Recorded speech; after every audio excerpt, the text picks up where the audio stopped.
Good evening, everybody.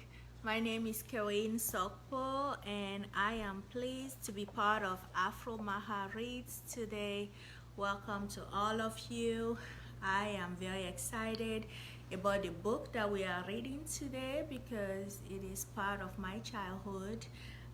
We are reading The Pot of Wisdom, Ananse Stories by Ajua Badwe.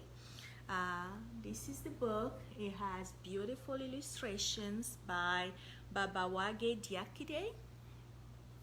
I hope you are able to see it clearly from your homes. I'm really happy to be here with you guys today. I am an attorney here in Omaha. I am passionate about literacy and reading and passing on the baton to the younger kids that are coming up. So these are stories that you can share with your kids. They make great bedtime stories. I'm excited for us to share them together today. I'll show you the first illustration here that shows Ananse, the spider, who always comes across on top in these stories usually. So we will begin. Kweku Ananse, the spider, was a farmer and a very good one. He owned the largest farm in town, and he farmed it diligently with his 3 sons. Early in the morning, even before the cock crowed, they were up and on their way to the farm, where they weeded, watered, and tended their crops. They returned home in the evening, exhausted and ready for bed. Then, one year, the rains were delayed, and when they came, they were scanty. There was a drought in the land, and the harvest was poor, and food was scarce. Still, Ananse and his sons plodded on, tending their farms as best as they could. Though portions were smaller, they managed to feed the rest of the family and have some left over to sell. Then, a mysterious thing began to happen. Every Monday morning, they noticed that someone had been to visit the farm. This was no ordinary visitor. He had apparently sat at his ease, cooked right there on the farm, and had himself a feast. "I would love to catch that thief," the eldest son said. "I bet he thinks he's really smart," added the youngest. Ananse and his sons planned to keep watch the next Sunday. So they waited and waited, but no one turned up. So it turned out that the nights they watched, the thief stayed away from the farm. But the nights they chose to sleep at home, the thief came to visit. "It could be the forest dwarves," said Ananse, dropping his voice. His sons scoffed in disgust. "It's just a thief who thinks he's smart. If we come up with a very good plan, we'll catch him red-handed," they said. "Have it your way," Ananse replied. "Count me out of any future watches. These dwarves can get really nasty when they are provoked." That night, the 3 sons of Ananse hatched a plan. "We can make a small figure like a dwarf to scare off the thief," said the eldest. "Many people are scared of the forest dwarves." "What if the person is not scared by dwarfs?" asked the second son. I know," exclaimed the third. "We can cover the figure all over with sticky tar, and if the thief touches him, he will get caught." So that Sunday morning, they went off very early to the farm to put their plan in action. That evening, as was his custom, Ananse put on his Sunday clothes and went to visit with his friends. That evening, as was his custom, the thief went out to enjoy his meal. He saw this dirty, tiny figure right where the green plantains grew tall. His first inclination was to turn tail and run. But on second thought, he decided to confront the dwarf. No forest dwarf was going to do him out of his dinner, he decided. He had heard that the best way to deal with these dwarfs was to threaten them. "What are you doing here on this farm?" he demanded. When no reply was forthcoming, the thief drew himself up and threatened, "If you do not give me an answer, I shall slap you hard." He shook his fist at the dwarf and waited for a second. Then he struck the tiny figure across the face. "Take that," he said. To his astonishment, try as he might, he couldn't free his hand. "If you do not let go of my hand, I'm going to hit you so hard you won't ever forget it." And pow! He delivered the second blow with such force that he was more stuck than ever. "Take that and let go of me," he said, kicking out at the tiny black creature. By the time he sensed he had fallen into a trap, his feet and his belly were completely bound to the tall dwarf as though they were Siamese twins. He stuck there in silence, waiting for the dawn. On Monday morning, the three sons of Koko Ananse went to the farm even earlier than usual. Won't father be surprised if our plan worked? They giggled excitedly, but they were the ones who were in for a shock, for there, stuck on the tall dwarf, was their very own Ananse in his Sunday best. In silence, they struggled to free him, ripping apart his church cloth in the process. He said not a word, but did his best to sneak back home before the town awoke. Too late for him. Some people saw him in his shredded Sunday best. "Is that not Ananse in hardly any clothes?" they asked one another, gaping openly at him. "Ananse is naked! Ananse is naked!" chanted the little boys and girls. "What will we do with a naked Ananse? Could he be drunk? Could he be mad? What could be wrong with a naked Ananse?" The chant went on and on. This was too much for his pride, and because the earth wouldn't swallow him up, Ananse did the next best thing and climbed up to the farthest corner of his house to hide his face. From that day onwards, spiders have made their homes in the corner of a house. So this makes the end of this one story, and the title of it was "Why Ananse Lives on the Ceiling." I hope you've enjoyed it. We have another one coming up, Ananse and the Feeding Pot.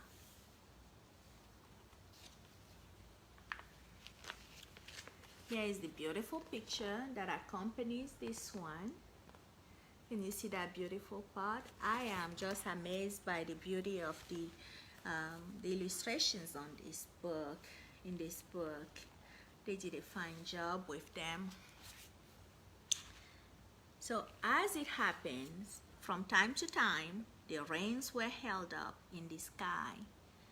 The clouds that had gathered soon dispersed, and day after day, unrelenting sunshine beat down, shriveling up the young seedlings and baking the earth into hot sand or hard rocky ground. Soon the people had eaten all the food they had. Many animals died, and those that lived moved in search of water. The crops had failed, and now the hunt yielded nothing. This was famine. In Ananse's village, everyone was hungry and weak, or hungry and sick. Day by day, they gathered at the chief's courtyard to listen to the elders debate about what could be done to save them. Soon it was clear that there was nothing to be done and that the chief closed court. This was the day Ananse's son, Intikuma, disappeared. Ananse put his hands on his head and wept aloud. "Oh, my son, you have probably become meat for the hungry tigers. Will I watch my children die?" 3 days went by, and Ananse decided to hold Intikumas' funeral. But the crowd of mourners had gathered. When they had gathered, a yellow bird flew overhead and sang a peculiar song. It says, "Do not mourn for Intikuma, son of Ananse. He had sent me with great news of dancing, feasting, and celebration, so do not mourn for him." Just as Ananse was deciding what to do, there was a cry among the guests. "There he is! There comes Intikuma!" And sure enough, there was Intikuma, alive and well, carrying a small pot. A cheer went up.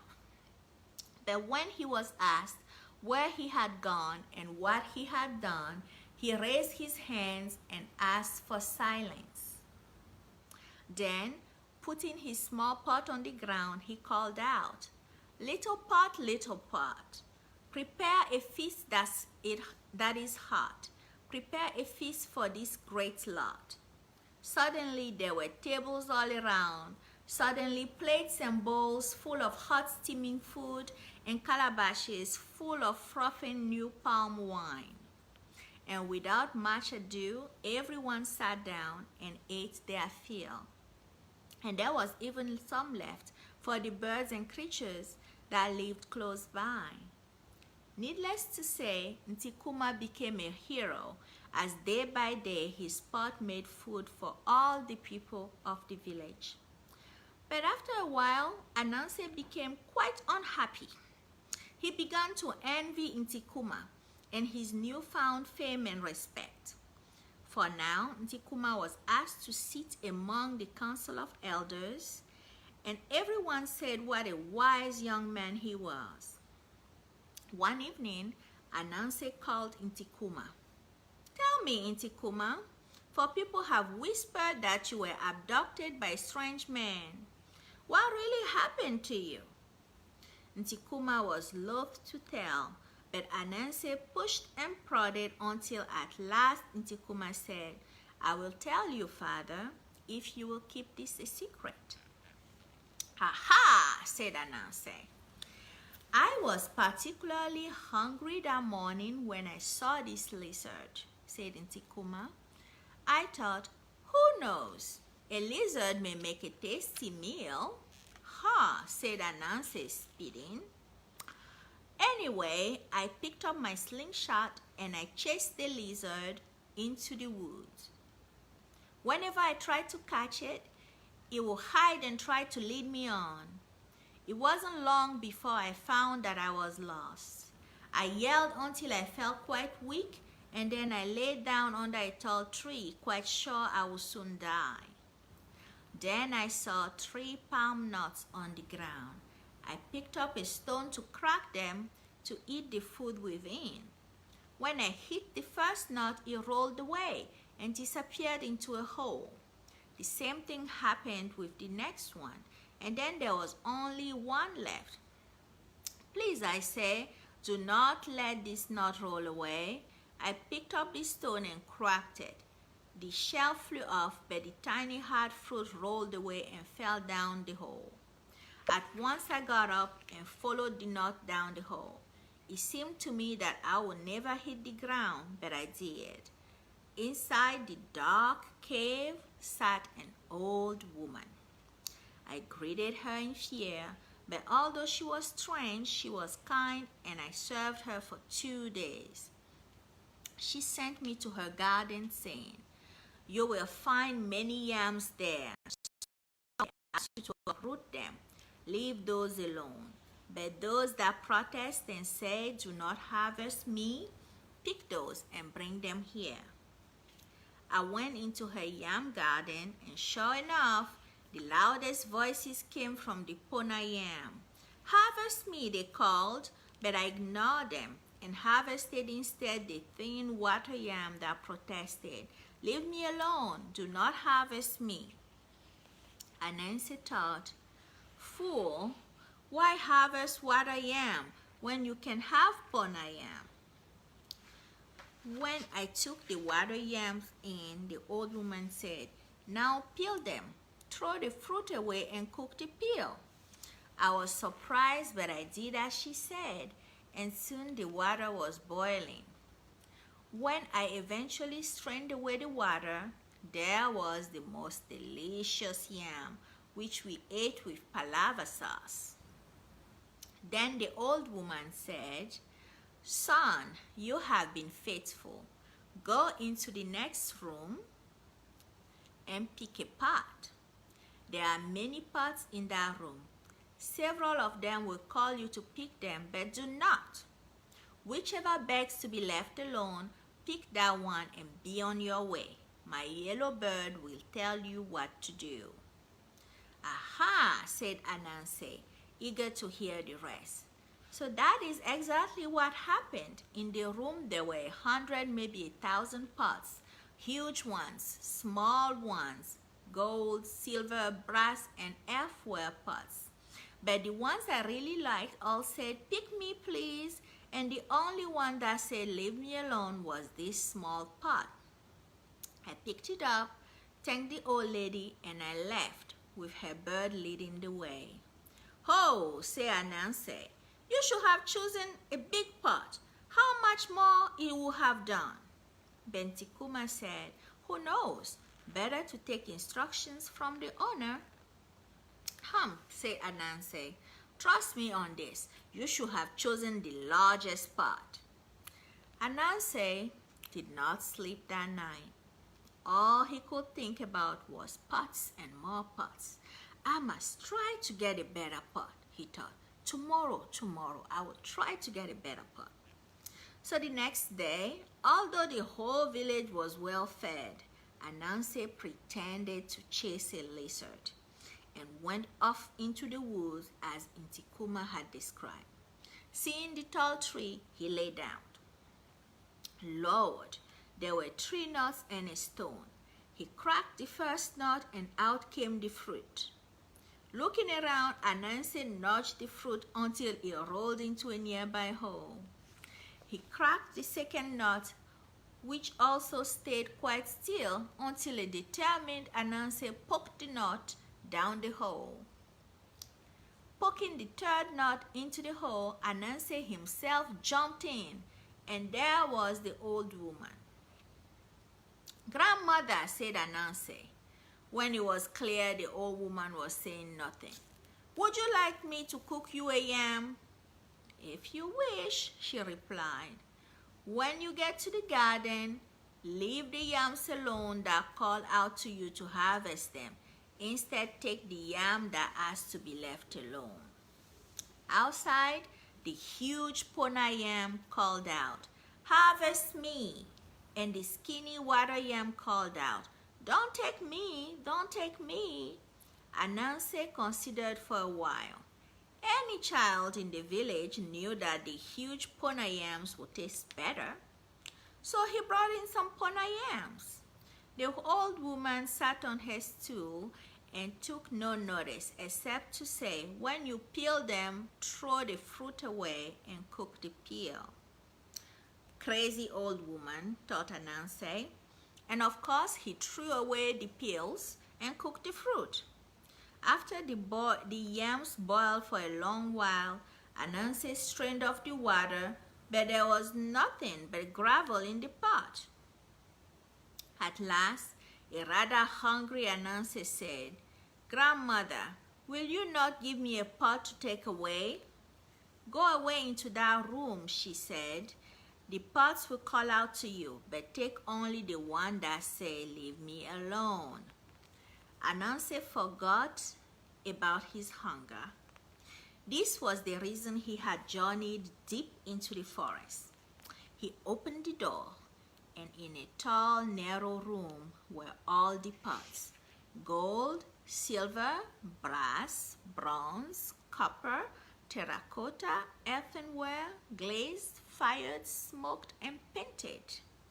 And they all called out to Ananse. One said, "I will cook you exotic dishes." Another said, "I will smoke you the best meat." "You will never go hungry if you choose me," said yet another. Only one small pot begged, "Don't take me, leave me alone." That pot was even smaller than Intikumas. "Of course I won't take you," thought Ananse, reaching for the huge golden pot that promised feasts as well as money. Ananse shut the door and thanked the old lady. "Grandmother, I will take my leave now, if I may." The old lady took no notice as Ananse found his way out with the help of the yellow bird. "Yellow bird," Ananse said, "fly to my people and ask them to call a celebration, for I will return home in triumph. I have descended into the underworld and returned rich. Let them meet in my honor." The people gathered to wait for Ananse. The drummers started their drumming. The singers started singing, and the dancers stomped and stamped their way through the victory dance until Ananse arrived. "Here, my people, this is the golden pot. I will prepare food such as you have never seen in your life. Golden pot, I command a feast." There was a deep rumble in the huge pot, then a swishing and swirling and a frothing and bubbling. Out of the pot crawled bugs and beetles, caterpillars and lizards, snakes and worms. Plate upon plate full of gruesome, creepy, crawling animals. Disgusting. Above, the yellow bird's laughter could be heard, much like the voice of the old lady. "Eat your greed, Ananse. Eat your jealousy and your envy. You could have asked for rains or for animals for the hunt. Now eat your disobedience." The people looked everywhere for Ananse to punish him for dishonoring them, but Ananse has climbed up the corner of the ceiling to hide his shame in his web. So what lesson does this story teaches us? Worms, snakes, creepy crawlies, for greedy people, right? So we let go of greed and follow instructions. All right, on to the next one. The title of this next story is Ananse Becomes the Owner of Stories. And as usual, it starts with a beautiful illustration right here. Hope you can see it clearly.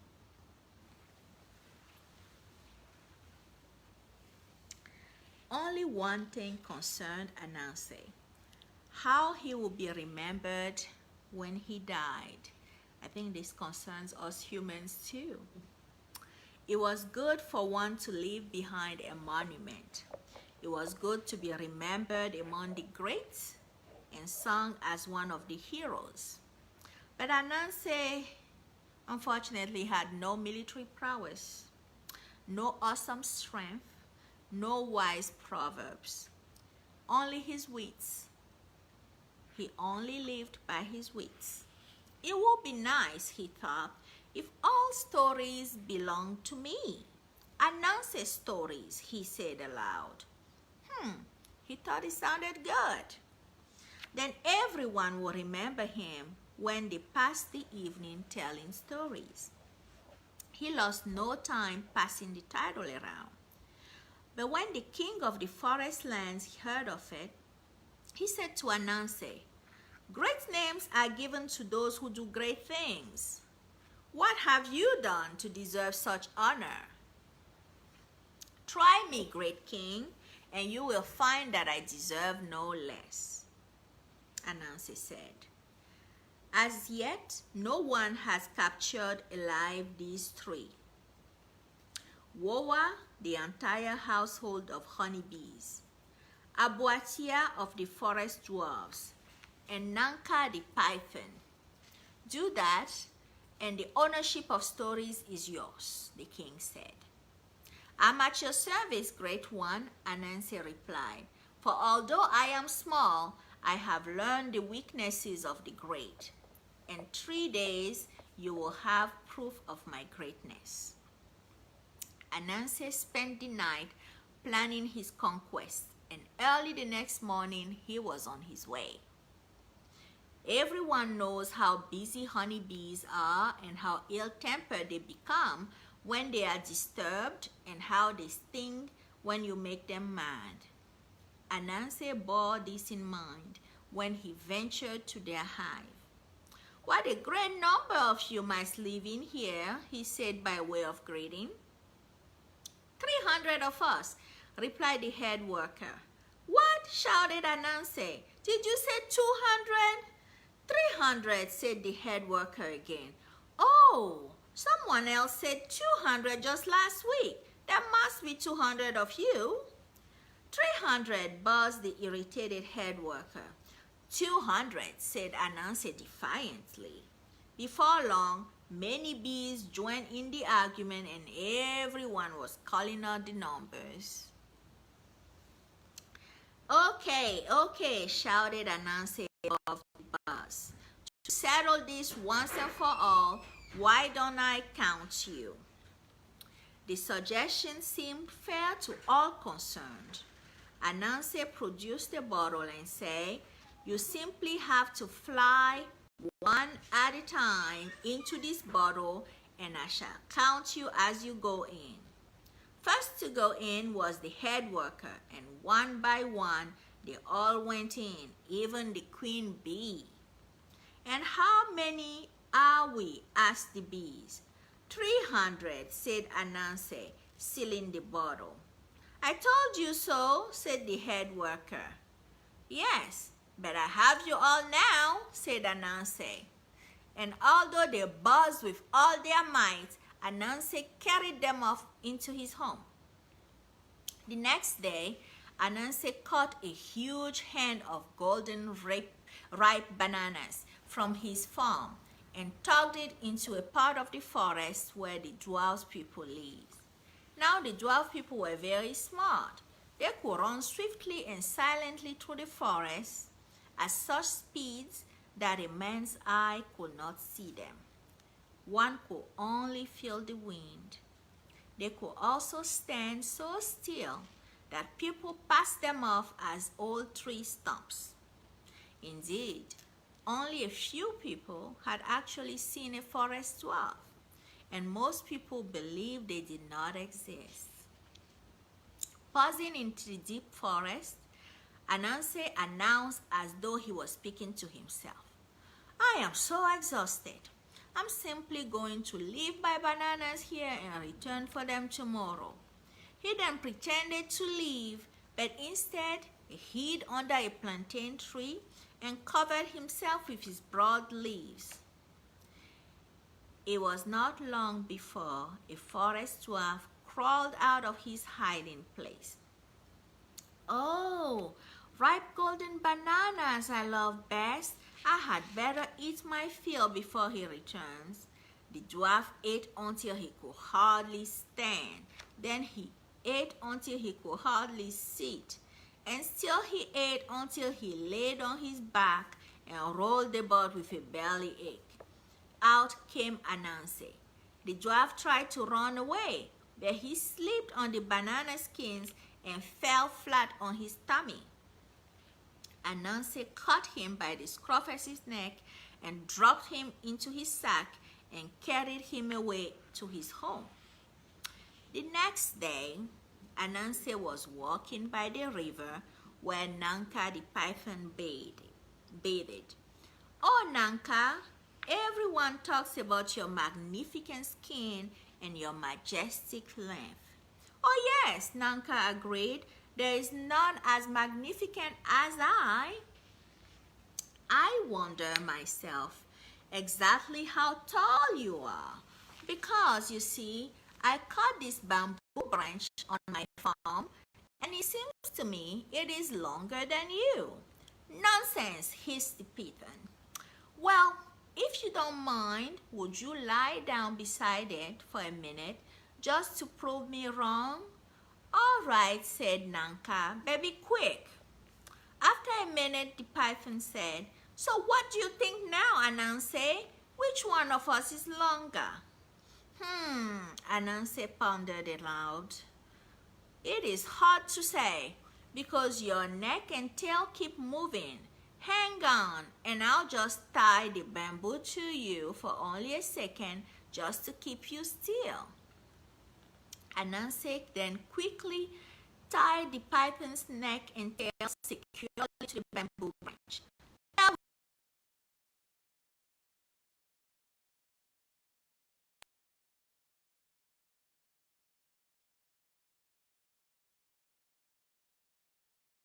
the king was so impressed. He acknowledged Ananse's greatness and made him the owner of stories. Even today, everywhere where stories are told, the name of Ananse is mentioned as the owner of stories, the very best stories.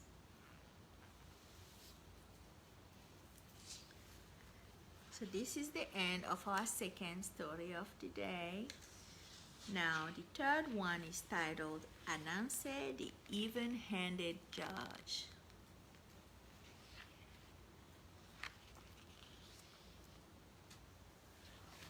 Here's the illustration that comes with that story. Can you see it? Here he is in his beautiful yellow grab.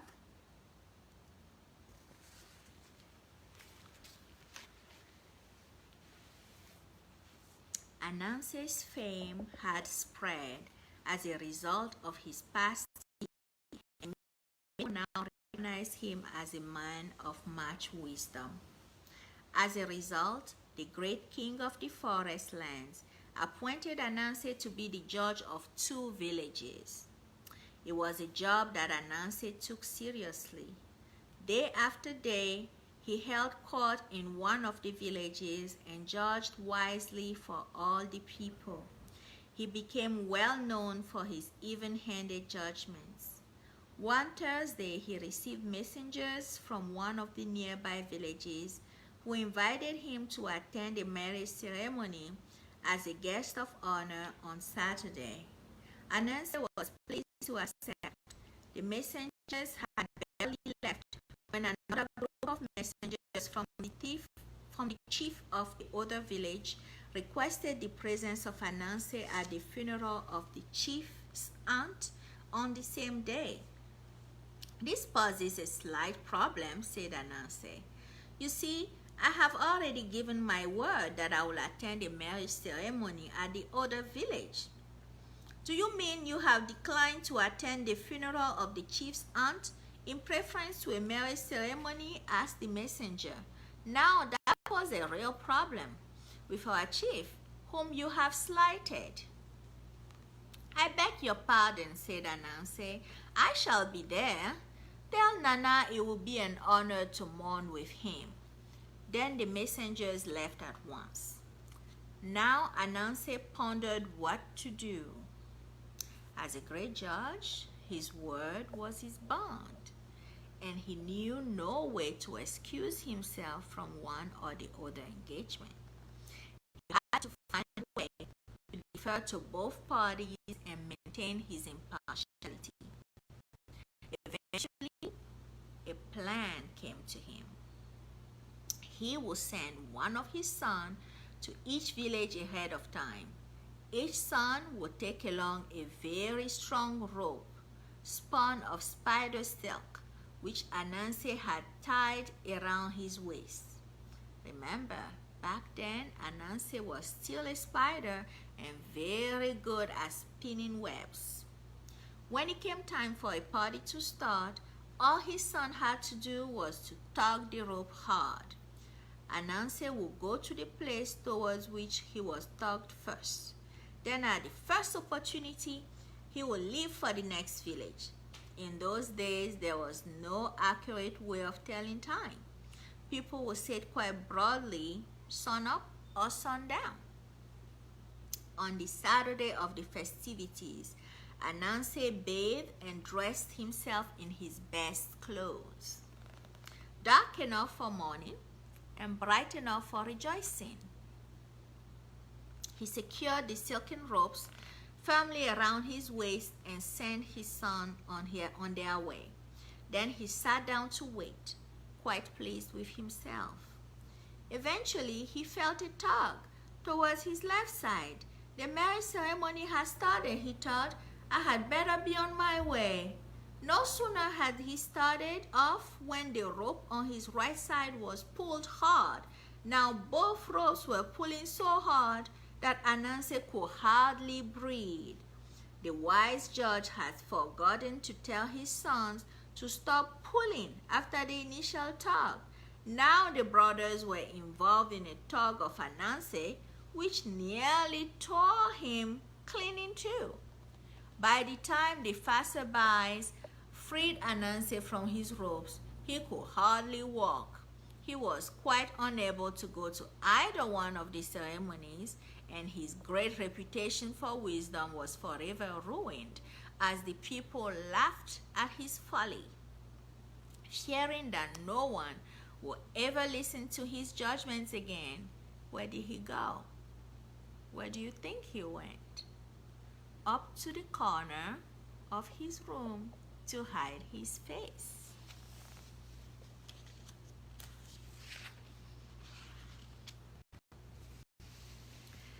I really like that story, and how, there's a great saying here in the US, that, you are a jack of all trades and a master of none. So I think that goes to the same moral of this story. You cannot do too much at the same time. I think that's a good reminder for all of us as we overcommit ourselves and fail to deliver to our own satisfaction on a lot of those things. I really like that story. I hope you enjoyed it too.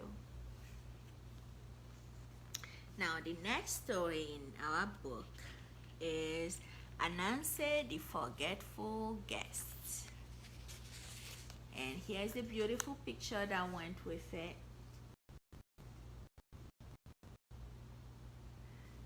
I agree with you that it does bring us back to our childhood, because I remember listening to stories of Ananse when I was a little girl in Togo growing up, and they were always the best because I was just fascinated by the wits of this little spider and how great the feats that he was able to accomplish were.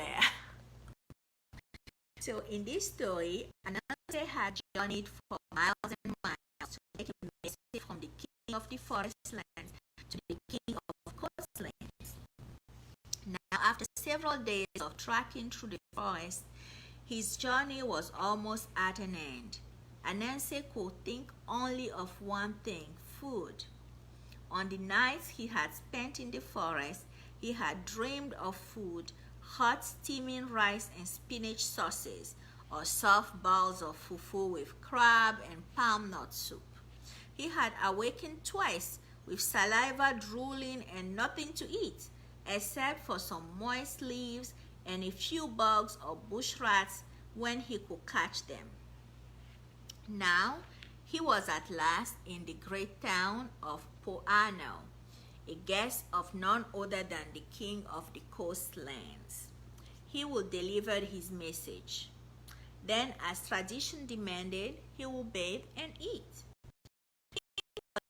And after making sure that Ananse had been given a room, water to bathe, and a change of clothes, he instructed his senior wife to prepare a meal for him. Imagine the pleasure Ananse felt at the smell of cooking food, as the smell of cooking food filled his nostrils. I think Shubel and Ryan are both salivating at the food, at the thought of the food that Ananse was about to enjoy. Let me guess, he chuckled to himself. This will be rice and chicken stew that's cooking. Unable to wait any longer, Ananse dressed quickly and followed his nose to the kitchen. "Ah, Mr. Ananse, you are most welcome," said the king's wife. "You must be very hungry after your long journey." "Yes, indeed," replied Ananse. "Right now, with the smell of your food filling this room, it is my pleasure to be hungry." With a flourish, the king's wife lifted the lid of Ananse's bowl. But at the sight of the food, Ananse collapsed, for in the bowl was the most despised of foods, dried cassava mash. In the forest lands, it was called face the wall, because you never wanted people to know that you were so poor you had to eat that food. Certainly, it was not the food to serve a guest. Ananse was too shocked to even appreciate the delicious chicken soup the king's wife had cooked to go up with the dried cassava mash. "Help, help!" cried the king's wife. "Our guest has taken ill."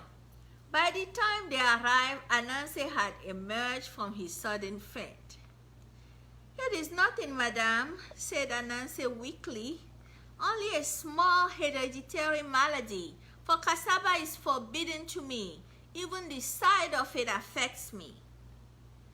"Oh dear," said the king's wife. "I'm afraid this is going to be a difficult visit for you. In this town, we eat cassava at every meal." "Impossible," thought Ananse. "This must be a trick to test my resolve. Why would people eat cassava at every meal?" But sure enough, they did.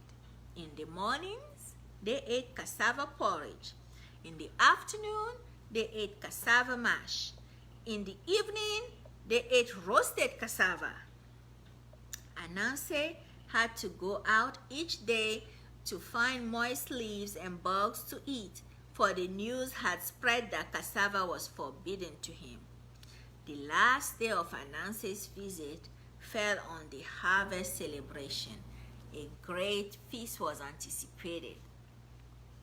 By now, Ananse wished fervently that he could be allowed just a small tiny bit of cassava, which the people of Poano cooked in a myriad of delightful ways. There were spicy cassava fries, cassava and vegetable stir fry, not to mention the soups and stews with which cassava was served. So that night, he hatched a plan. The next day dawned bright, as though even the skies knew of the harvest festival and the feasting that will soon take place. Everywhere, people bustled about, preparing food and preparing themselves for the feast in the public square where the king will be in attendance. The royal dais was erected and seating was arranged around a central clearing where speeches and prayers were to be said. Early that afternoon, the people of Poano gathered for the festivities adorned in brightly colored cloth of rich design. Ceremonial silk and two-piece suits sewn in the traditional fashion were enhanced by jewelry made of gold, silver, beads, and polished woods. Finally, the king made his entrance, but Ananse was nowhere to be found. The prayers were said and the speeches were made. Gift bearers brought firewood and other gifts to the king. In the lull before the dancing started, a very odd figure in the rough garb of a farm laborer appeared, holding a machete. A misfit, among the crowd of well-dressed harvest-time jubilators. Ananse, the king thundered from his dais, what is the meaning of this insult? I beg your pardon, sir, but I thought we were going harvesting today. No, shouted the crowd. Today is the harvest celebration. Oh, no, said Ananse, hanging his head in apparent shame. You must think I'm crazy, but I am not. It is just this awful forgetfulness that comes over me occasionally. It's the same forgetfulness that made me say cassava was forbidden to me, when actually it is one of my favorite vegetables. The king was pleased to forgive him and pleased that he did eat cassava. The people of Poano were pleased to share their feast with Ananse. Many secretly thought that Ananse was kind of strange, but since his visit, people sometimes play this kind of forgetfulness whenever they are caught in a sticky situation. Does that ring a bell? Insanity, please. Thank you for sharing this time with me. It was my pleasure reading to you today from the book of Ajua Badwe, a Ghanaian author that resides in Canada. The book is called The Pot of Wisdom. These are wonderful stories that you could share with your family. Now I have a few announcements to make. So next on August 12th, we will continue reading this book here on Afromaha. I won't be here that day, but another reader will take you through the rest of the stories of Ananse. Now in August, the book club selection is We Need New Names, a book by Novaulet Bulawayo. And here it is. Go get it, get your copy and read it and participate in the book club discussions. And follow Afromaha for any updates. Thank you and have a good night.